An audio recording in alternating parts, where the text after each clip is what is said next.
Hi guys, I hope you're all keeping well and safe. Welcome to another episode of Early Years Matters TV. On today's episode of Early Years Matters TV, I'm going to be talking about inclusive pedagogical strategies. Yes, today's discussion is going to be all about inclusive pedagogical strategies. Are you an early childhood educator or an emergent early childhood educator looking for tips in relation to inclusive pedagogical strategies? Go anywhere, this video is for you. First, I'll start by defining what is inclusive pedagogy. Perhaps this might be your first time of hearing this word inclusive pedagogy and you wonder what this is all about.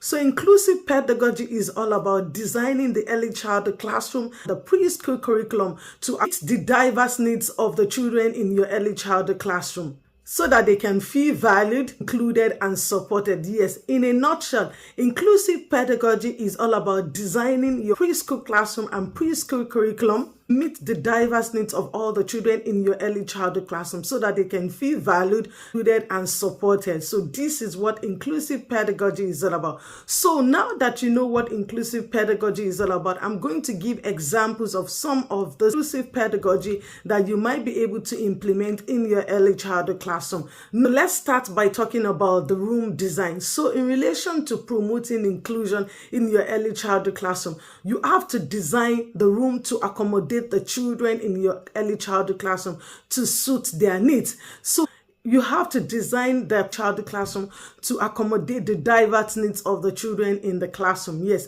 So for instance, if you have about the age of the children you're working with. So for instance, if you're working with preschool children, let's say 2.5 to 3. So you have to design the room base of the early childhood classroom to think about the space in relation to the children, moving around freely without being limited. You need to think about early childhood is all about you want to promote learning. You want the children to develop a love for learning. So the room has to be designed in such a way that the children can thrive, they can move around. For instance, let's consider the book. So the shelf has to be at the lower level that children can easily reach out for books. They are not going to be struggling, shouting, "Oh, Florence, can I get that book?" You have to think about making sure that the shelf is at the lower level and the children can easily reach out for the books. They are not struggling. It's so easy for them because the shelf, they are rich.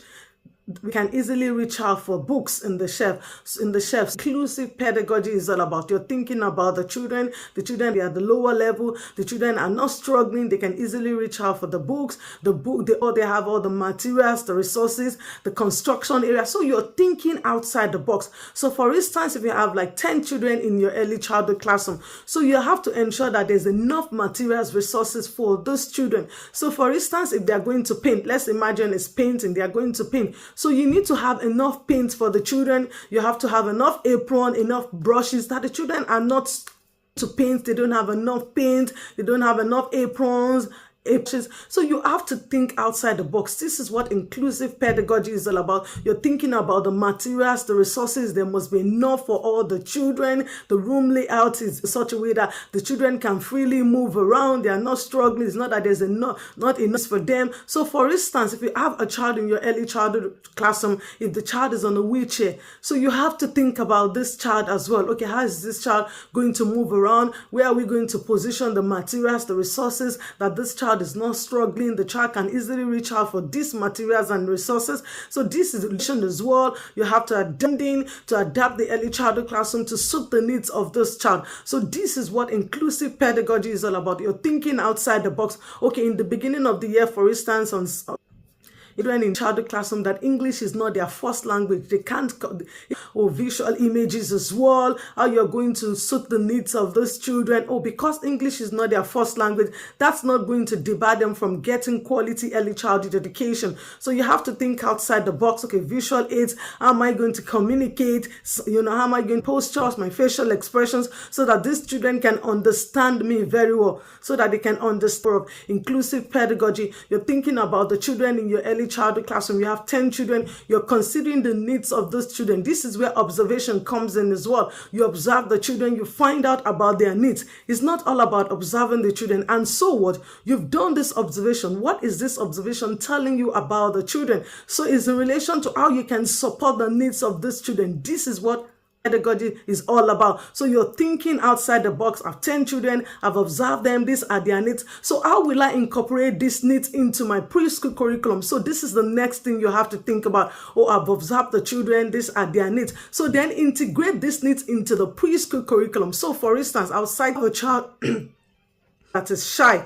Okay, this is the own just doing their thing, but they love books. They in the morning take off their coat and then they create book corner, speaking books. They're flipping the pages, feeling the texture. So you've identified the needs. You've identified. Okay, so for instance, the child just like to sit on their own. They are shy and they love to read. So you could incorporate more of story sharing in your preschool curriculum to suit the needs of this child. Okay, during the story sharing session, you're engaging the child in conversation. Florence, what do you think is going to happen in the next page?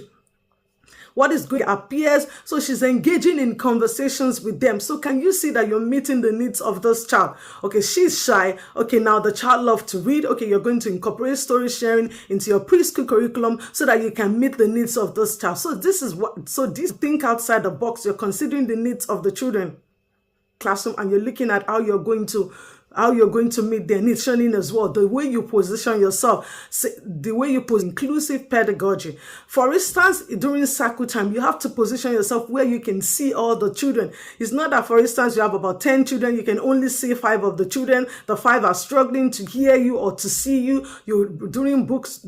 Think about the size of the book. Where are you going to position the book, yourself, the children? This is what inclusive pedagogy is all about. You're ensuring that you're including all the children in your early childhood classroom to meet their needs. So during circle time, you position yourself where they can hear you, where they can see you, where they can hear as well. You're thinking about the book size, the children, the book, they're not shouting, they're not saying, oh, I can't see the book, they're struggling. You can see the children, they can see you. Where are you going to sit? Is it going to be on the map around the circle? So this is what in relation to inclusive pedagogy, in relation to inclusive give other examples as well in relation to inclusive pedagogical strategies. And if you found this video helpful, kindly subscribe. Not just only subscribe, turn on the notification bell so that whenever a new video is being dropped on this channel, you definitely be the first person to be notified. And until I come your way next time, stay safe and mind yourselves for now. Bye.